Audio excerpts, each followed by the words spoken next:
One question that bothers people a lot is running gonna kill my gains? If we all understand how to balance this out, you're only going to get better at running and you're going to get better at gaining muscle as well. That is the secret sauce to anything. What's the real hardest part of going from 0 to 5K? A lot of it starts with fear. Fear of, like, how can I run 30 seconds and I'm like gasping for breath? I did that 21K in 2 hours. Horrible. That's the worst soreness I've ever had. And I decided like running is not my thing. Nobody can speed up the process of running. I'm sure everyone has a moment where they feel I can't carry on. I'm going to give up. What was that moment for you? In my first ever full marathon, I cried twice.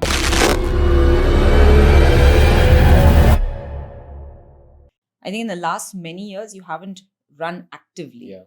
But what, it's been 3, 5, 6 months? I don't know, 2 or 3 months since I've been at least adding some runs Yeah, like every week. Like every week, yeah, Yeah. exactly, like twice a week. It's good. I like the post-run feeling. I struggled a little bit in the beginning. My speed was okay and I was still like, my heart was fine because I otherwise do a lot of cardio in my workout. But running mechanics were not that polished. So I could feel that my foot was getting too sore, my ankles were getting stiff, and my tibialis was getting sore. So a lot of that soreness is what was stopping me than the capacity of the heart. I still kept doing it. I kept foam rolling my tibialis and things like that. And in a couple of weeks, it got okay. I wasn't feeling sore anymore. Yeah, And my timing of a 5K and a 10K, start getting better. it got a lot better. I do enjoy the post-run feeling a lot. In fact, what I enjoy the most is when you get into the flow. Yeah, zone out. Yeah, so the first few, maybe first 3 or 4 kilometers are like you're trying to, your heart rate is going up and you're trying to cope up. But then you get into the flow and then you have all kind of thoughts. True. About your future, about my son, which school is he going to go to? Yeah. So all kind of thoughts, and it just gives a lot of clarity. Yes. So that's what I enjoy. Couldn't agree more. Because I remember in my first ever full marathon, I think I cried twice. After finishing? No, while I'm running. Why did you cry while running? Cry as in, obviously I'm not bawling, but then I can just like, I just know I'm tearing up and I can feel the wind and the tears trickling down. I think it's you, like you said, you go into some deep thoughts. You're thinking about your past. You think about how far you've come in life and why you're doing this. And then there is, the celebratory tears that you're approaching the finish line. You're feeling strong. Yeah. So many emotions, right? And what do you do also? 42 kilometer, you don't have music on. You are going to be lost in your thoughts. And at some point, that's going to make you feel a little emotional. But you're right. I think running, I'm so glad that I'm able to run comfortably, whether it's like 5K or 10K or whatever it is. And I've made that a practice or on every holiday, wherever I am, whichever part of the world, I ensure I do at least a 5K almost every day. Yes. Right. And I'm able to do that because I know I understand running and it's, I can safely do it. I know the warm up, I know the cool down, I know what to work on, right? And it's taken years to build to that. But more than anything else, I mean, it's just a great way to be active. Yeah. I've also realized it's very time efficient. Yeah. You don't really 30 minutes and you're done with a 5K and you feel great. You don't have to warm up too much for a 5K at least. True. And especially on vacations and all, it's a great tool to keep you active. Exactly. You remember we were in Lanka when we were running, and that was one good way of seeing the city as well. Exactly. In the morning. Yeah. Okay, so with respect to running, one question that bothers people a lot, and a lot of times I get that question also, is running gonna kill my gains? I get that all the time as well. Yeah. So I think a lot of people ask me, you run so much, how do you still maintain so much muscle, right? Gains, like you said. So I've been strength training for a decade. The gains are already there and it's not going to just overnight disappear because I've suddenly started running. Having said that, if we all understand how to balance this out. Okay, how much do I run? Yeah. How often? And how do I strength train? How much do I strength train? How often? You will not have any losses with your gains. You're only going to get better at running, and you're going to get better at gaining muscle as well. Correct. Right? And this is my personal experience. I've been running for a few years now, and it's been quite consistent. And I've been training consistently for running and consistently for strength training. So I can safely say I do about 3 to 4 days of proper heavy strength training and about 2 to 3 days of run training. Yeah. And I have not lost muscle, I've only gained. And I ensure I complement this workout routine with proper nutrition, Exactly. where my protein, my food, my sleep, everything is on point. Yeah. And I feel like that is the secret sauce to anything, Yeah. right? If you only keep running and not worry about strength training, you are Correct. bound to lose muscle. Yeah. For all of us, including you and I. Right? Exactly. So for everyone asking, how do you run so much and still maintain muscle? The answer is that do not stop strength training. Yeah. Not just for muscle loss, but also if you want to be a better runner, if you want to run injury free, Correct. you have to strength train, focus on mobility, flexibility. So it's not going to hurt your gains until you're Not at doing enough strength training. Yeah. Eating sufficient amount of calories and Correct. protein. Correct. You do And that? I think somewhere I also enjoyed this part Mhm. about running, that I can Yeah, I eat love a that little part. extra. I love know. that part. I remember us discussing this. I think we discussed this on a holiday, that Yeah.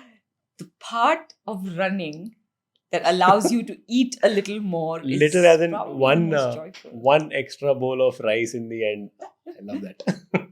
I It love just- yeah. the one extra sugary treat in the You end. can have some desserts here and there, and run it off. But yeah, but that's all. The answer is very Yeah. simple. Hmm. Balance. Your Yeah. workout routine needs to be solid between strength and conditioning and mobility Correct. and flexibility and recovery and nutrition.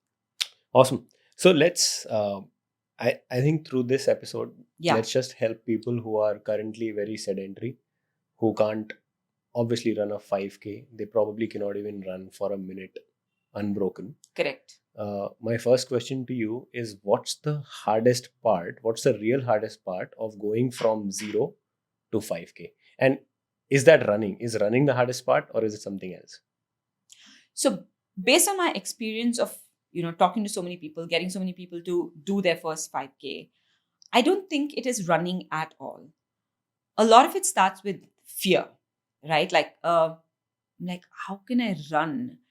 I'll be like 10-30 seconds and I'm like gasping for breath. So is that fear of, oh my God, my heart is in my mouth? Most often it's that, because yes, it takes a lot of stamina, endurance, right? So most often it's fear, because people think when you're running, you just directly go into running like 1 kilometer or 2 kilometers. You have to start very, very slow. Fear is one. Second is also sometimes I think people are just afraid of being judged. Especially if you're in a slightly heavier side, you're going to be out there running, and a little bit of judgment, a little bit of shame, things like that. Yeah.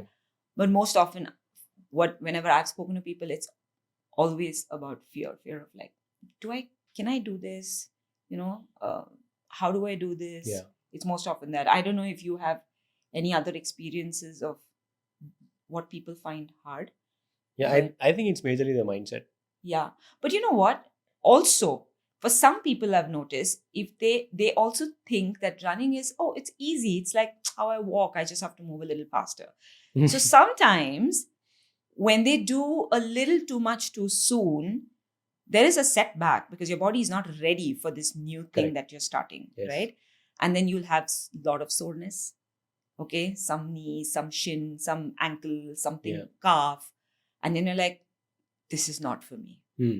Maybe I shouldn't even think of running. Too far too soon. Exactly. So Yes. you must have just pushed yourself a little bit Yeah. too much on your first or second run, which is again unnecessary. So Mm. that's setback. Like, you remember what you said earlier, that your endurance was so good because of all the other martial arts and all the other activities you did, that you went and did a 21K, a Yeah. half marathon, unbroken, Yeah. in solid timing, Yeah. without training. More than 10 years back. Yeah, of Yes. course, but that still doesn't cut it, right? Yeah. And then when you had so much aches and pains, you said, no, I'm not going to run again. Yeah, but that's the worst soreness I've ever had. Exactly. And I decided like running is not my thing. I'm not doing it. I made a mistake. I was young and I was very fit. Of course, running was not my thing. Yeah. I just wanted to test myself. I did that 21K in 2 hours, 10 minutes. Yeah, which is Next day phenomenal. was horrible. Yeah. And then I was like, no, I'm not running. Yeah, there you go. So that's another reason also, right? So there's fear, there's mindset, there is feeling like, oh, I'm going to be judged. And then there is this scenario where you feel like, no, I think I can do it. It's just 2 kilometers, where the 2 kilometers can create a setback. And then your brain is like, no, this is not for me. Correct. And there's also another extreme where people say that like running is not my thing. As in people who do a lot of strength training, they would be like, I just hate running. My husband. He doesn't hate running. He runs a 6K and all just like that. Trust me, the process was long. Yeah. But he's had pretty good endurance ever since I've known him. That's like I'm talking about some 8 years back when he was doing 100 burpees in 5 minutes. That's like solid endurance, yes. Right? Someone who can do that, I'm sure, can run a 5K. No, easily. I beg to differ, my friend. Because the first time he ran, because he's never conditioned to running, like you were saying earlier, it's different mechanics. Okay, despite having solid endurance and being able to do 100 burpees in 5-6 minutes, when he first time ran for like a kilometer, Rishabh, he had hamstring strain. Oh, wow. Okay. And now after 2 months of trying to do little by little by little, he's now achieved a 6K and his hamstring strain now comes at 6K. Okay. What came at like probably 500 meters. Yeah. Got it. So I think we all need to first accept that running has to be treated like any other sport. Yeah. It cannot be, you cannot push. Yeah. Okay. Whether you're a beginner who's struggling to do 0 to 5K or you're an experienced athlete who's been doing so much strength training, CrossFit, so on and so forth, but running for the first time, you still need to consider yourself fairly a beginner. Yeah. So you got to like start slow and 100%. scale one step. Yes. One step at a time, how much ever fit you are. Yes. How much ever you work out. Yes. At the gym. Can't agree more. Okay. Now let's talk about someone again who can't jog for 60 seconds unbroken right now, but they want to start running. Sure. From your standpoint, what do you think can be a good 10 to 12 week progression for that person? Yeah. So we're saying we're helping somebody hit a 5K in about 12 weeks or max 16. Okay. That's what we'll build for. So the way I would start is start walking first, right? And this is considering that this person is like not training at all, maybe. Yeah. And now wants to move from couch to some amount of movement, walking and etc. So I would say thrice a week or even more, focus on brisk walking to brisk walking. That's it. Like it could be 10 minutes of brisk walking on day 1. Yeah. Okay. It could be 12 minutes on the 3rd day, like thrice a week, right? Maybe 15 minutes or even just do 10 minutes the whole week. It's okay, right? But start allowing your body to move continuously for a short duration, right? And I would stick to brisk walking for maybe 3 to 4 weeks, right? But I would just focus on moving from minute to minute upward. Okay, if I've done week 1 of 10 to 12 to 15 minutes, then week 2, I will up it by another few minutes. Week 3, furthermore. So just keep improving or increasing the time on ground, feet on ground, right? So spend 3-4 weeks, thrice a week, walking, brisk walking. From there, we move to jogging, right? Very slow running. Like then you'll start feeling that heart rate increase and all of that. Now, when you're jogging also, I would say start with interval jogging, which means jog for 30 seconds, walk for 60 seconds, jog for 30 seconds, walk for 60 seconds. And you can do those as like 5 intervals or 10 intervals, depending on how you feel. Now, you can do the jog walk intervals for the next 3 to 4 weeks. Okay. Right? Again, and does it look the same? 30 seconds jog, 60 No. seconds No, rest? we slowly increase that time spent in jogging. So you increase jogging from 30 seconds to, let's say, 40, 45. Correct. And what do you do with the I'll recovery? still do 60 seconds of Okay. walking, right? We can build the plan for a given individual, but you will continue doing these jog walk intervals because then you need to get your body ready for also the endurance part of it, right? You are walking, brisk walking, you'll still be able to manage. Yeah. But now when you're starting to jog, you will start feeling it. So you will slowly build jog walk intervals, right? 10 minutes, 15 minutes, 20 minutes, incremental, progressive over the next 3-4 weeks. Got it. Right? And then by the time you come to your third month, you should be able to probably make that jog a little faster. Right? But I would still not do long runs. I would, because your aim is 5K, right? Yeah. I would still make that jog a little bit of a faster run.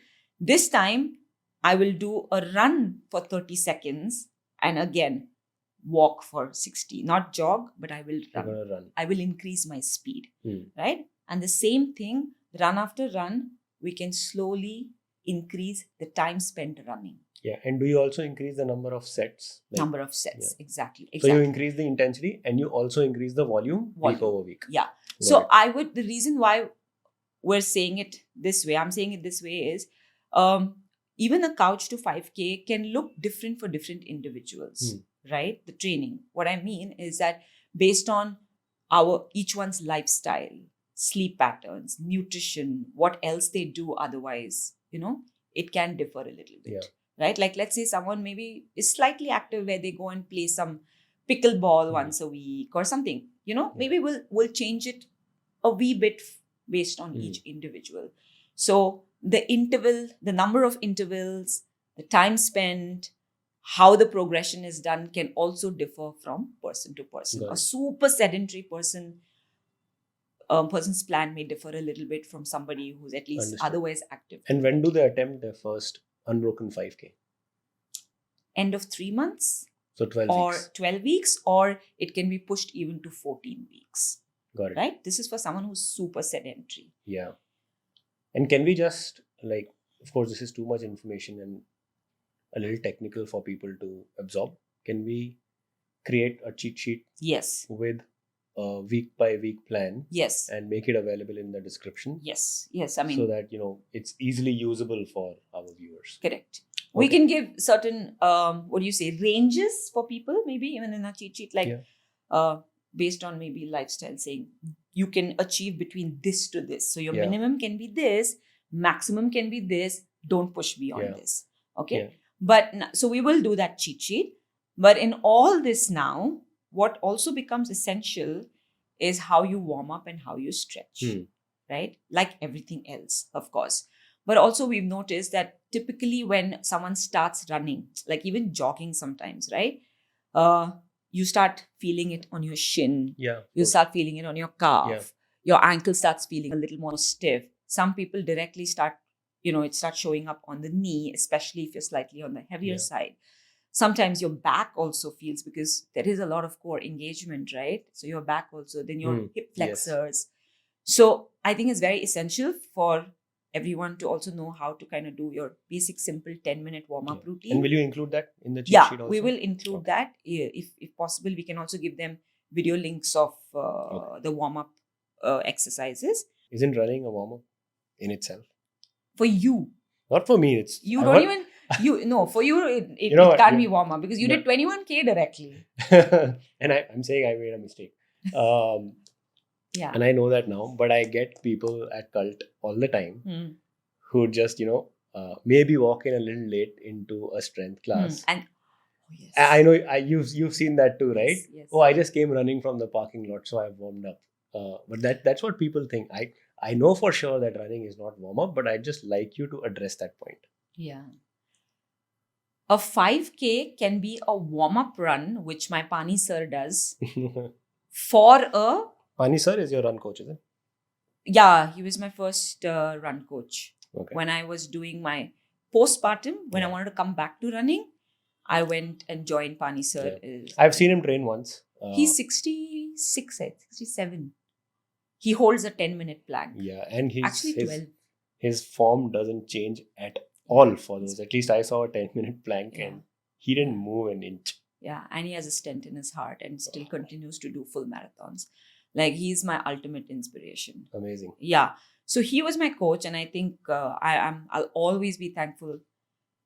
His warm-up is 5K, after which maybe the tempo runs will come, or the intervals will come, or the long runs will come. So for people like that, the 5K is a warm-up. For rest of us, we need real warm-up, right? Of course. Where we're like glute activation, wake up the hamstring, wake up the calf, everything else.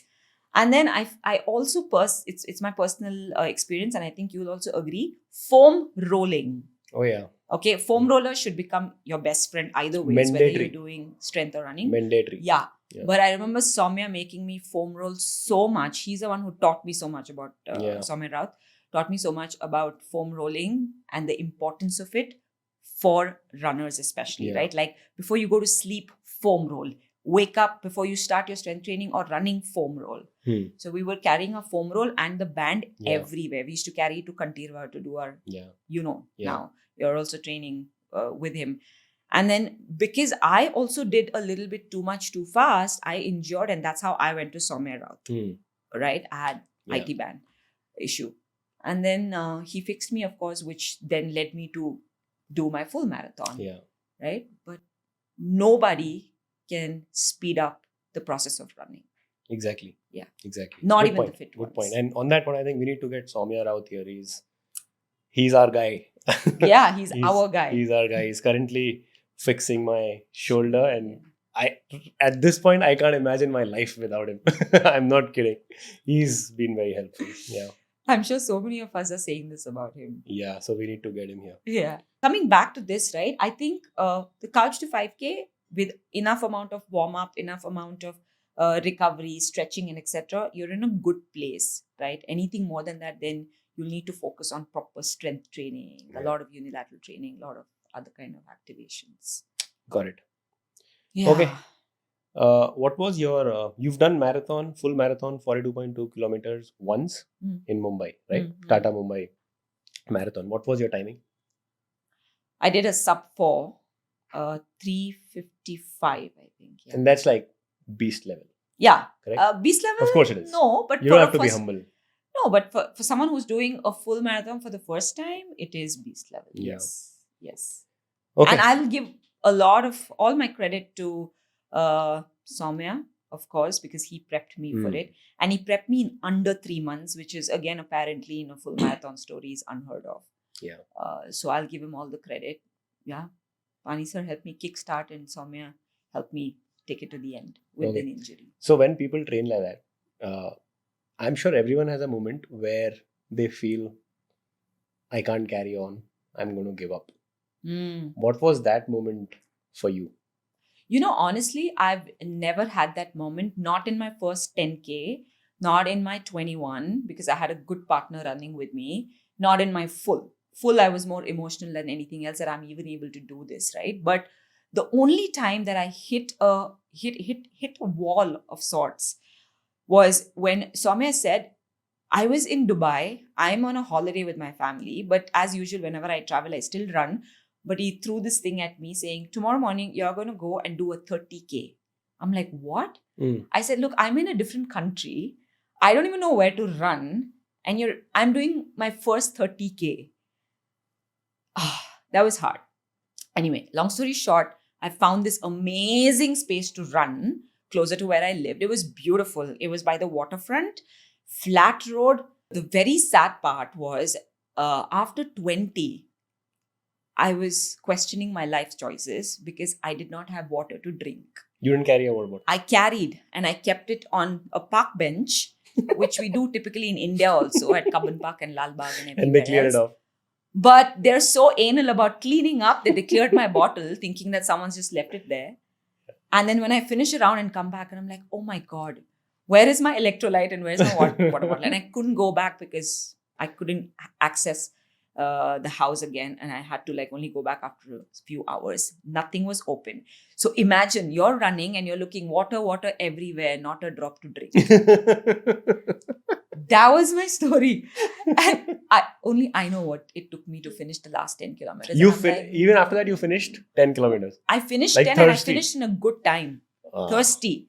Okay. Just, yeah, I don't know. And this was what month? And then finally one yoga studio opened up, and this was like probably my last 2 kilometers. I could see them opening up, and I went in and she saw my face and I think she knew I needed water. So, and in Dubai to even ask, anything for free, I'm not carrying money. I wasn't sure what they would, but I got some water and I finished my last 2 kilometers, and someone was very happy because I finished in good time. Yeah. But rest of it, obviously, he couldn't care less. No problem. But that is one memorable experience. Like, I'll never forget it, but I was very sore. That was the time I experienced some serious soreness. Was it because you did a 30K for the first time, or was it because of dehydration? It was my first 30K. First time I ever felt dehydration in its real sense, when people are not given water. I'm like, I just know what it feels like now.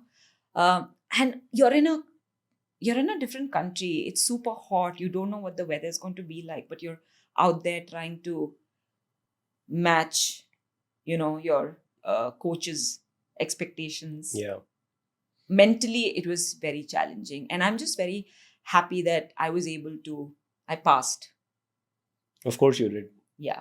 Like a marathon in less than 4 hours. So, well done. I don't even know if I can do that again. But yeah. Will you? Will you not? I don't know if I can. I don't know if I have it in me here right now as we speak. Me for sure will never do a marathon.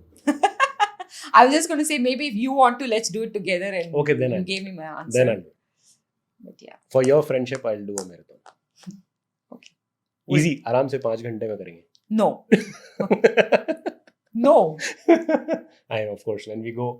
When your feet hit the road, you run. Yeah. Hard. Yeah. Okay. All right. I think thank you very much. Now it's on you to put the cheat sheet together and get this episode out as soon as possible. I think my call to action to people will be to just start, even if it is just 10 minutes of walking. The beauty of exercise is that anywhere north of 0, the benefits are super, super significant. Yes. So just get started right now. Don't worry about how many kilometers you're running, how many hours you're clocking. No. Just make sure that the act of running or walking, putting your training shoes on and going out there, that makes all the difference. So just start getting that done, and very soon you will be the person who runs an easy 5K just like that. Exactly. Yeah. I mean, it's so beautiful to run, right? It's your body's natural ability. Yeah. Right?